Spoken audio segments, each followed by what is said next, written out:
Folks, welcome to our help video over 9-19 stoichiometry practice problems of all types.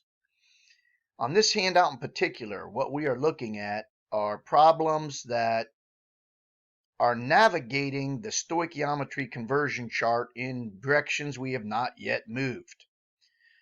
Several of our last assignments were the mass-to-mass stoichiometry problems, where you were given one mass of something, a balanced chemical equation, and you were asked to find the mass of something else in the equation.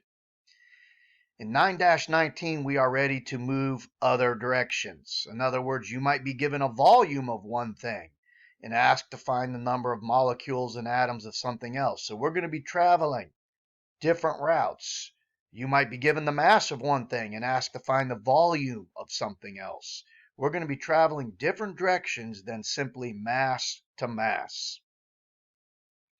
So let's take a look at our assignment. Let's take a look at the answer key. Here we go. On our first problem, we are told that we have tin reacting. And what kind of reaction is this? This is a single displacement reaction of tin, which is a metal that is more active than hydrogen. Tin is displacing hydrogen. There's the hydrogen that's being displaced, and then the tin joins up with the chlorides. In this particular reaction, in order to balance this, we would need to know that we are making tin 2 chloride. There's the tin 2 chloride. Tin 2 chloride, the tin would be 2 plus, the chloride is 1 minus, crisscross your charges. So that's where that 2 came from, the fact that tin was 2 plus.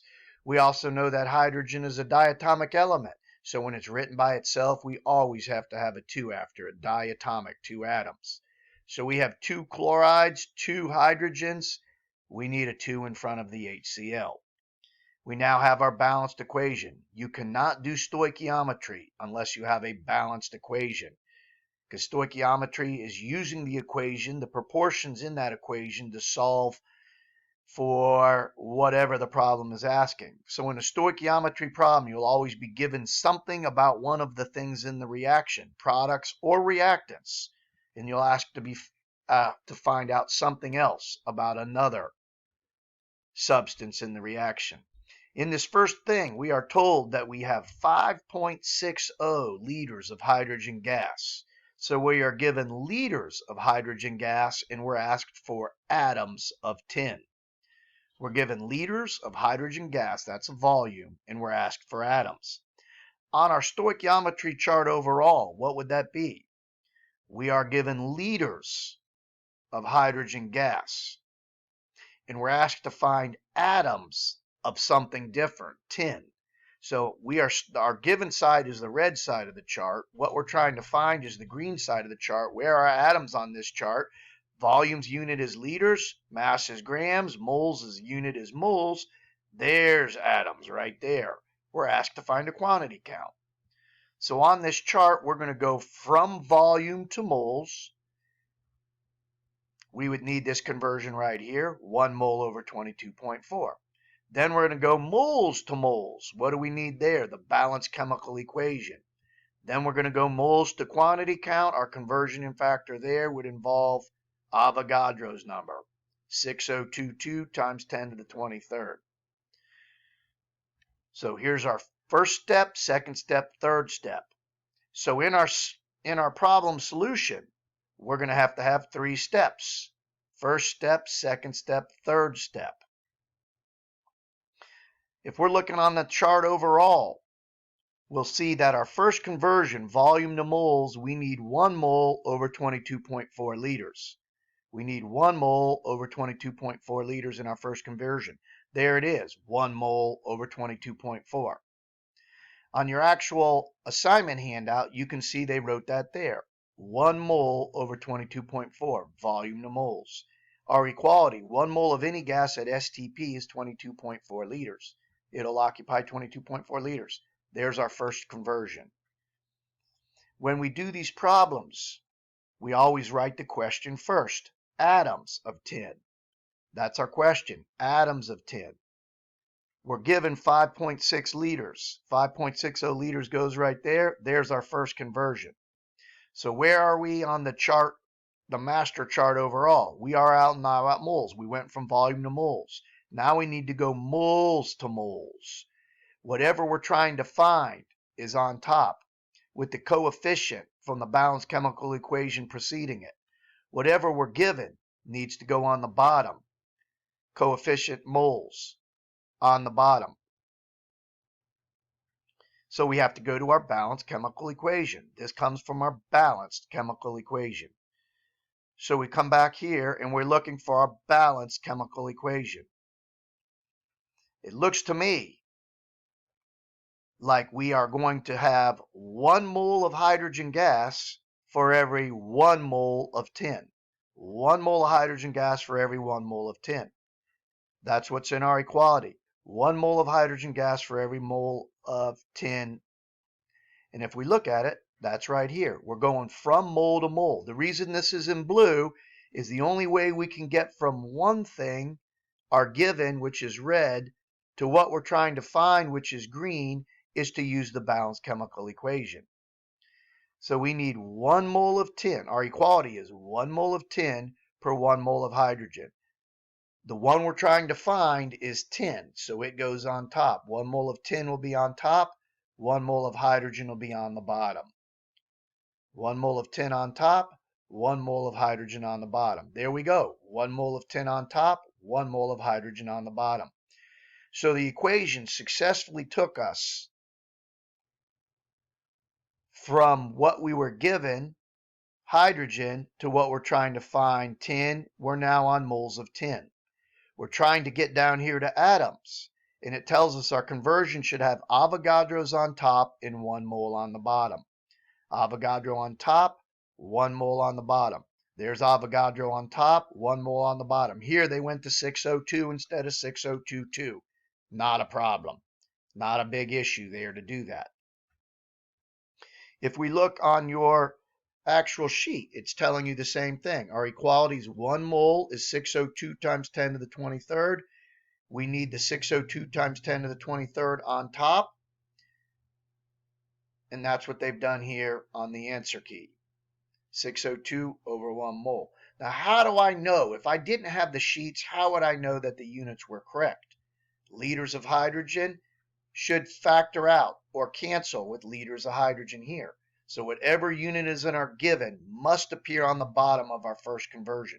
Whatever unit is here has to be here. We know that liters of gas is related to moles of gas. By 1 mole of any gas, that STP takes up 22.4. So now I have moles of hydrogen here. It has to factor out or cancel with moles of hydrogen here. Dimensional analysis says this problem, if you follow the units, the dimensions, it will set up the entire problem for you. So if this is moles of hydrogen, this has to be moles of hydrogen. So moles of tin will be on top. If this is moles of tin here, it needs to be here as well, moles of tin. They cancel. Whatever unit we're trying to find, atoms, needs to be right here. Atoms of tin has to be the last one that is not canceled. So we would take 5.6 times 602 times 10 to the 23rd equals, divided by 22.4, hit equals. It looks like it's 1.51 times 10 to the 23rd. And now we're on to our second problem. What mass of hydrochloric acid is needed to produce 5.6 liters? So our question here is mass. What mass? How many grams of hydrochloric? That's my question. That's what I'm trying to find. Is needed to produce the 5.60 liters. So my 5.6 is my given, 5.60. That's what I'm trying to see. How many grams of HCl would I need? So I look back at my equation. How many grams of HCl would I need to produce that 5.6 liters? That's what the problem is. So once again, we're starting with 5.6 liters. The only thing, if we look on this master chart, the only thing that we can possibly convert a volume to 5.6 liters. The only thing I can convert it to is moles, or as we learn later, another volume. They're not asking for another volume. They're asking for the mass. So I'm trying to go from here to here. The only way I can do that is to go to moles first. I do that by 1 mole over 22.4, just as we did in the previous problem. 1 mole over 22.4. We have to do that initial conversion the same way that we did it here. If we're starting with the same thing, the first conversion must be the same thing. Now, where am I on my conversion chart? I am now at moles. So I've got to go moles of hydrogen gas to moles of hydrochloric. I go to my balanced chemical equation to do that. The coefficient with hydrochloric is on top. The coefficient with the hydrogen gas should be on the bottom.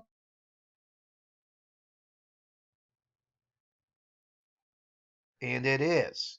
Moles of hydrochloric on top, moles of hydrogen on the bottom. There should be a 2 before the HCl. Thank goodness there is. There's a 1 right there before the hydrogen. So this conversion's set up correctly. So now where am I on the chart?